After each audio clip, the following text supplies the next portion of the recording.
to the Unleashed podcast, where we believe that life is better when it is lived on purpose. And in the last episode, we talked about just a little introduction on acting like an owner, not an employee, because owners are leaders, and leadership is one's responsibility to live into a new future. And so, like every week, we're going to start off with a fumble moment, which is your favorite moment. Favorite moment.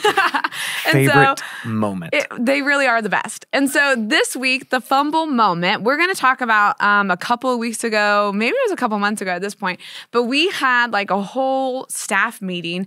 We were all together as staff, and you, our fearless leader, had us do an exercise where you said— It was fun. Come on, It was a good exercise. It was a lot of fun. It was fun. Our interns were into it. I had a blast. And so you said, okay, what do you like? This is step-by-step instructions. Write down your current org chart for your ministry. What does it look like? And then you said, what does it need to look like if we grow by 30%? Right. And so we all did that. We all did our own personal ones. And then you had us switch. The caveat, this is the best part, right? What am I missing? What did we do? Oh, and then we had a switch. Oh, you're not missing a thing. Okay, we had a switch with another ministry. And so, like, students got online got kids, all of these things. We all switched around, and then we had to rebuild it if we were going to grow by 30%. What did this ministry need? How did they need to restructure their org chart? Yeah. And then we came back together, and you didn't let us present it. And you had, like, you made us wait to another meeting, and that was the worst because we were all so excited because we all worked so hard, and we're like, okay, this is how everyone's going to get better. Yes. And then we couldn't present it. But then at the end of the meeting, someone asked you, what's the point of this? Yeah. Right? What's the why behind it?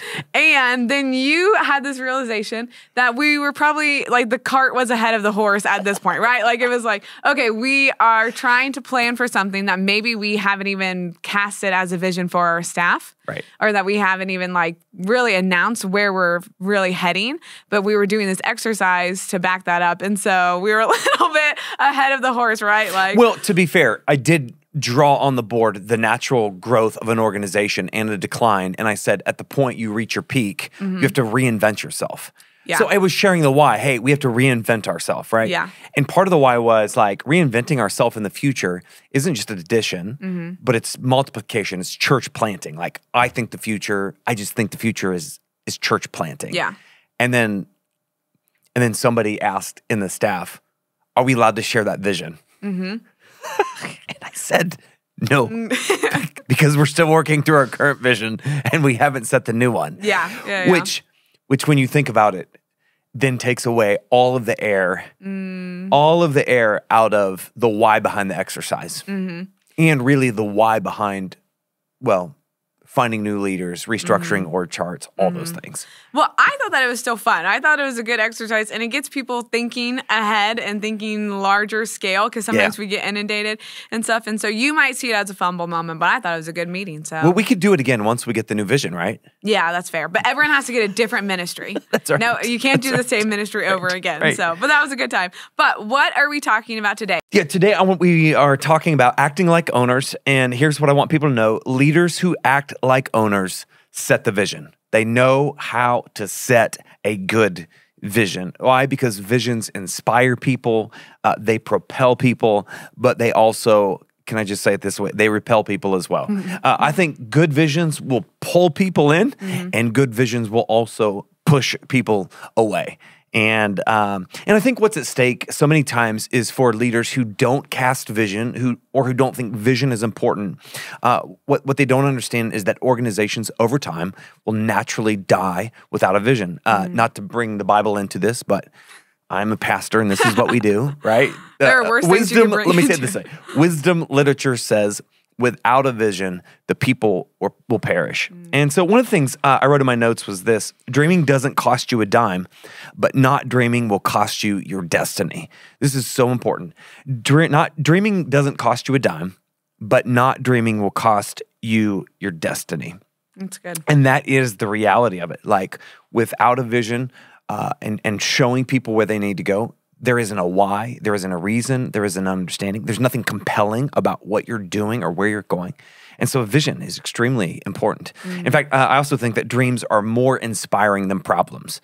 We know that. naturally. Nobody wants to be drawn into problems, but how often, Molly, do you find your work week being drawn to problems and not to dreams? Yeah. Is that just a ministry specific thing, or is that just an everyone thing? I mean, I think it's like every hour we're having to remind ourselves to like come up for air. It's just in the business of people and ministry. It's the most beautiful thing that we get to do, and we get invited into the mess. Yep.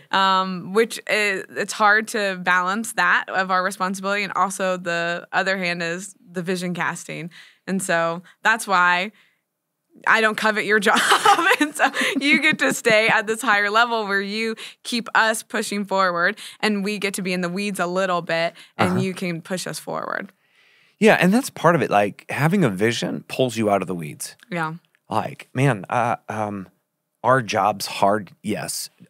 This is not ministry specific, but this is if you have a life and you have a job, like, you understand every day presents problems. Every day has weeds. You get caught up in the whirlwind. Yeah. But at the end of the day, like, what gets you out of bed and what inspires you is a compelling vision. Yeah. Right? Yeah. And that's really the why behind today, is that without setting a vision, and this is where we're going in the future, this is kind of a heads up to the next 2 weeks. Without setting a vision, you can't set culture and you can't set a team. Without setting a vision, you don't have culture and you can't set a team, because you got to draw people in. And an example of this the other day, I was meeting with some leaders from another church who came in, and they were just kind of learning how we do things and how we plan and organize services and all this kind of important stuff. And they're frustrated with where they are, right? And so I said, what's your heart for your church? What do you want to see? And they talked about, we want to reach people outside the church. We want to bring people in. Like, we want growth in our church. We want to see God doing powerful things. And so then I asked them, I said, so tell me, what's your vision statement? And they said, becoming more like Jesus. and that it is good to be like Jesus. Yeah. Like, I'm not arguing that. Yeah. But I told them, I said, the problem is that you have an internal focus when you desire an external mission. Like, you are, that whole idea of you becoming like Jesus is not a vision that is compelling enough to draw the church to go outside the walls and to reach people who don't know him. That's good. And so we had this conversation around vision for quite some time, which was pretty exciting. That's good. So when you're in those conversations, what are some of those things that you're telling them on how to like start when it's casting a vision or propelling people to be excited about something? Like, how do you even start that process? I'm going to get to the do's in just a second, but I think this is really important. Like, at Be Hope, we have a mission and a vision. Like, we want to be somebody's first church, and our vision is to see 1,041 baptisms, right? And we have a broader statement that is really a compelling vision. But one of the things that they got to witness in our planning time together was we were having this discussion, and I know this is a private one, I'm going to share it anyway. Our worship team and our pastoral team, as we were planning, were having this argument. And it was an argument in front of these leaders who had come to learn from us. It was a great argument. But the worship team is saying, hey, music speaks for itself. And the pastors are saying, no, like, we have to teach people to step into this. And the vision and the why behind all of that is, man, we're a first church. Like, we have people coming to this place who don't know what church is like. And they're some of my favorite people because they don't have opinions. Yeah. They just come like, what do I do next? And so there's this realization of like music is important, but if you aren't teaching these people on what it looks like to step into a place and to worship God and be a people of praise, like they'll never get there. And so the whole argument was, we do this because we're a first church. Yeah. We do this because we want to see lives changed. Yeah. So every decision that we were making, even though it was an argument, had everything to do with our vision and our mission.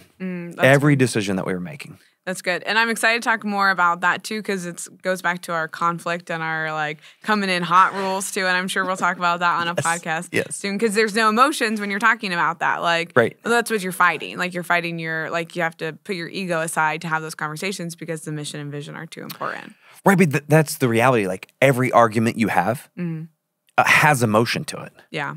Every argument you have has personal opinions to it. Yeah. right? Yeah. Like everybody comes with their own preset notions of what they believe is right, right? And at the end of the day, as the leader of this organization, I have to make sure that every decision we're making is geared with the vision that we want to see and the mission that has already been given to us. So here's what I want to do. Like, I want to give some I just want to give some like practices, things that people can do when it comes to setting the vision. And I always say this, number one is you got to start with the end in mind. Start with the end in mind. What do you want to see? And what is it that you have to dream? You have to dream about what you envision in the future. One of the examples I give is when do you put puzzles together? I love puzzles. I hate puzzles. Checks out. So I don't. it takes a lot of time. There's no great purpose. I have no patience for this. The other day, I was at Grater's Ice Cream. And by the way, I don't know where you are if you have Grater's, but we all love ice cream. And I was checking out, and it said, please be patient and handle with care. And I just told the lady, I'm like, I am not patient, and I break everything I touch. He said, don't hand me an ice cream cone right now. This is great. Back to puzzles, though. Like, there's this reality, if you're smart when it comes to putting puzzles together. Like, I've never met anybody who just dumps all the puzzle pieces out and then just tries to figure it out. Like, what do? You set the picture in front of you as a reference point for how you're going to get the puzzle put together. And I think that's a great analogy for when it comes to setting vision. Start with the end in mind. What do you want to see, right? You have to paint that picture. If I could say it this way, one of the things I'm learning as a leader, and this is just my belief, you can push back, is I don't go into meetings without having a vision for what I want. So we've had a couple of meetings over the last, 2 months where we had an offsite. We have these offsites once a quarter with our team. And before coming into that meeting, I met with our executive team and I said, here's the one thing that I'm sensing and what I'm feeling. Here's what I think needs to happen. And I gave the one specific thing that I thought needed to happen over that quarter. Now, here's the funny thing. We didn't share that with our entire staff. But when we got to the offsite, what I love was that our staff in individual breakouts eventually came to the same conclusion of the vision that I had set without them even knowing. And so part of a leader is I have to know where we're going, but I also want that to be validated by our team. Not always is it validated, but there's this reality. I know I'm on the right track when I've got a vision, and then when we as a team can come in and come to the same conclusion without even having to talk about it. Yeah. Well, what would you have done in that offsite if in the breakout groups we were on a whole other page, but you're like, oh, I have this idea of where we want to go? Like, what would you have done? A couple things. One, if I feel strongly about where I know we need to go, we're going to go there. Yeah. But the other thing I want to do is I ask this question, is there any validity to what they're saying? Like, I need to pause in this moment and ask, do I need to pay attention to this reoccurring theme that continually comes up? And what do I need to do with it? Do we need to spend some more time with it? Do we need to ask more questions? Like, does this need to become part of the vision, or is it the vision, right? And I think that's just good leadership. Like, if you want to be a good leader, you have to know where you're going before you step into the meetings, before you get to next year, before you get to the next 5 years. You have to set the vision. And validation comes when your team also can get there as well without even you sharing that with them, I think, in some ways. Yeah. And I think that because you push us to think ahead, and because we have, like, that doesn't just happen. We don't just show up and all automatically we're all on the same page. Like, it's like those are practices and things that we do in our meetings and that you push us to do, to think more strategically, so that when it comes time, like, it's like we also have this trust in you too, that you do listen to us, but at the end of the day, we trust that the decision's going to be yours, and we trust what you decide. Yeah. And so that is a lot of culture within our staff that allows these meetings to go smoother than I think that they would if we didn't have that. Yeah, and I think you make an important point. Like, there's this part that if I don't listen to you, then I, in the end, will not have the trust of the team to make a decision that at times, if I have to make it without them, like, I wouldn't have the trust if we wouldn't have spent the time listening. And I think that's extremely important. Like, if you don't spend time listening to your team, if you're going alone and think you've got it all together, like, and you're just if you're going to make a decision regardless of what people think, I think that's ignorance. Yeah. Yeah. It's just flat out ignorance. But there's this reality when you listen, I think people will respect you, and I think they'll follow you, even though it may not be the conclusion they came to. Yeah. So step one, start with the end in mind. Extremely important. Step two is I would say this: create strategic thinking times. Create strategic thinking times. One of the things I've tried to do in my calendar, and I'm still working at it, is I've set specific times in my calendar, weekly, monthly, and quarterly, where I'm trying to get away from the noise, and I'm just trying to think about, where are we as a team? The whole SWOT. What are our strengths? What are our weaknesses? What are our opportunities? What are our threats? Those kind of things. I do that with Be Hope. I do that with my family. I'm asking, how am I doing as a father? Like, am I a good husband? I work through all these things, just thinking about where can I get better, and how is what I'm doing in the fray leading to the vision that I want to see in my life. And so I would just encourage you, like, I know it seems crazy, but you have to set strategic times aside to think. Literally, put it in your calendar. Block it out. I'm going to think at this time. It's so important. In fact, I was reading a book. I don't remember what book it was, but I think it was IBM. There were these offices where people would just look out the window, and somebody came in and observed, and they said, all your CEOs do is they sit and they stare out the window.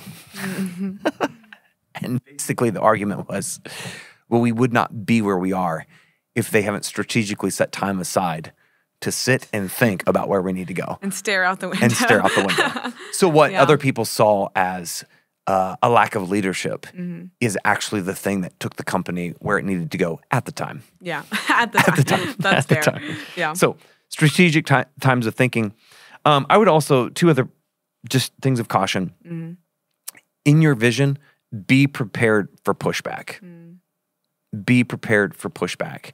I hate that. Yeah, as I was talking to these leaders about their vision, they started talking about where they were as a church, as an organization, and the pushback that they would get from their people and the culture that has already been set. And I basically told them, man, like, as I always say, problems are rich soil for opportunity, and not everyone is going to like where you need to go. And you just really have to be willing to know it's going to be hard, it's going to be difficult. Some people are going to walk out, step out. Some people are going to be pushed away from the vision. Yeah. But the other side of that is when you give a compelling vision, people will be pulled in. Yeah. And so I told them, I said, you need to gather for your vision, you need to gather a team of people who are already saying yes. You got to have your yeses with you. Yeah. And what I find is that, I don't know if I'm getting in this too early, but before I came to Be Hope, I was part of another organization. And when I came to it, it was struggling. And there was this reality of, I want to be part of something better and great. And instead of counting all the people who were saying no, I'm like, you're with me. You're with me. You're with me. And what we did was we took all the people who were saying yes, the early adopters, and we created a new church, a new culture, and a new place for people. That's fun. And so count your yeses. Yeah. Count the people that are with you, because they'll set the culture in the future. Yeah. Well, that's really good. And how do you know if it is just slow for people to catch on to, or if it's a bad vision? Like, how long do you wait for people to be compelled by it? Well, I mean, I've seen it broken down in many ways, but there's this reality, like, it's like when new phones come out. You have 10% of people who are going to buy it regardless of the cost. They'll wait in line. 10% of people. Then you have 80% of people who are like, they'll get there. It just takes them time. And then you have 10% of people who will never catch on. I've seen it that way. There are other ways that people have broken down the movement or phase. But I say you have to run with the 10% that you have. Yeah. And once people see that vision coming to life, people will start to come along. Yeah. No, that's really good. Do you have any final thoughts for episode 3 before we jump into Hope or Nopes? No, just if you want to act like an owner, you have to learn to set the vision for your people, because setting the vision is what will give you the future. That's good stuff. All right, you guys ready? We're ready for Hope or Nopes? Hope or Nopes? Let's do it. Are you ready? Okay, Let's do it. Hope or Nope? All right. The Beckham documentary that just came out. I heard they didn't even talk about Bend It Like Beckham. Like, I feel like that's how I even know who David Beckham is that Bend It Like Beckham movie. Do you know that movie? No. Oh. Oh, there's hope for Beckham. That dude's an absolute stud. I watched the whole thing nonstop. And is he your favorite athlete? No. No, but I'm watching the Messi one now too. But there's definitely hope for David Beckham. That guy. You love David Beckham. All right. I'm inspired by his looks more than anything else. He said, I want to look like that. How old is he? 50? Yeah. Oh, okay. Yeah. 50 going on 30. It's pretty amazing. That's fair. All right. The next one is Hallmark Christmas movies. Is that a hope Nope. or a note for you? That was really quick. You didn't even think about it. Let it resonate in your mind. Listen, I'm convinced that. Never mind. I was going to say something really bad. And then offend more people. I would. I'm not going to do it. It's fine. Do you think that Harry Potter movies are Christmas movies? Because I think that they're Christmas movies. Do you watch Harry Potter? Who is Harry Potter? This guy. No, for Hallmark movies. I'm convinced that that'll be purgatory. if there's a purgatory, I don't want to get into some theological discussions today.